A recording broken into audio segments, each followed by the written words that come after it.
जय श्री कृष्णा, श्री हरदास, राधे राधे। भक्ति और शक्ति चैनल में आप सभी का बहुत बहुत स्वागत है। उसके साथ महाभारत कथा ज्ञान, महाभारत कथा ज्ञान में आज है अध्याय 25 मंत्रणा। मंत्रणा में फर्स्ट पार्ट है। फर्स्ट पार्ट में है 13वां बरस पूरा होने पर पांडव विराट की राजधानी छोड़कर विराट नगर के ही राज्य में स्थित उपलब्ध नामक नगर में जाकर रहने लगे। अज्ञातवास की उपलब्धि पूरी हो चुकी थी, इसलिए पांचों भाई प्रकट रूप में रहने लगे। आगे का कार्यक्रम तय करने के लिए उन्होंने अपने भाई बंधुओं एवं मित्रों को बुलाने के लिए दूत भेजे। भाई बलराम अर्जुन को की पत्नी सुभद्रा तथा पुत्र अभिमन्यु और यदुवंश के कई वीरों को लेकर श्री कृष्ण उपलब्ध हो जा पहुँचे। इंद्रसेन आदि राजा अपने अपने रथों पर चढ़कर उपलब्ध आ गए पहुँचे। काशीराज और वीर सौम्य भी अपनी 2 अक्षौणी सेना के साथ जाकर युधिष्ठिर के नगर में पहुँच गए। पंचाल राज द्रौपद 3 औचरणीय सेना लाए। उसके साथ शिखंडी द्रौपदी का भाई धृष्टद्युम्न और द्रौपदी के पुत्र भी आ पहुँचे।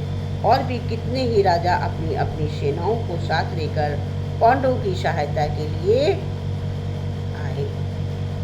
अब सबसे पहले अभिमन्यु के साथ उत्तरा का विवाह किया गया। उसके बाद विराट राज के भवन में सभी आगंतुक राजा मंत्रणा के लिए इकट्ठे हुए। तो हमें देखना था कि विवाह होता है कि नहीं होता है। तो अब ये देखिए अभिमन्यु के साथ उत्तरा का विवाह संपन्न हो गया। हमने कहा था कि कल देखेंगे कि विवाह होता है कि नहीं नेक्स्ट चैप्टर पे। तो अभिमन्यु और उत्तरा का विवाह हो गया।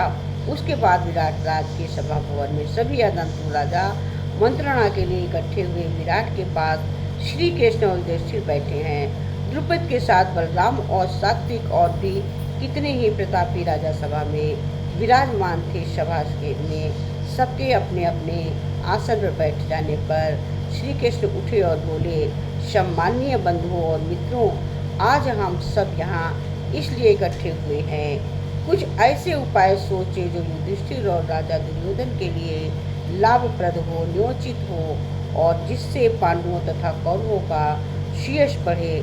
जो युधिष्ठिर से छीना गया है वो उसको वापस दिया जाए तो पांडव शांत हो जाएंगे और दोनों में संधि हो जाएगी। मेरी राय इस बारे में दुर्योधन के साथ उचित रीति से बातचीत करके उसे समझाने के लिए एक ऐसे व्यक्ति को दूत बनाकर भेजना होगा जो सर्वथा योग्य हो, जो सभी प्रकार से योग्य हो। ऐसे व्यक्ति को समझाकर भेजा जाए तो संधि की जा सकती है।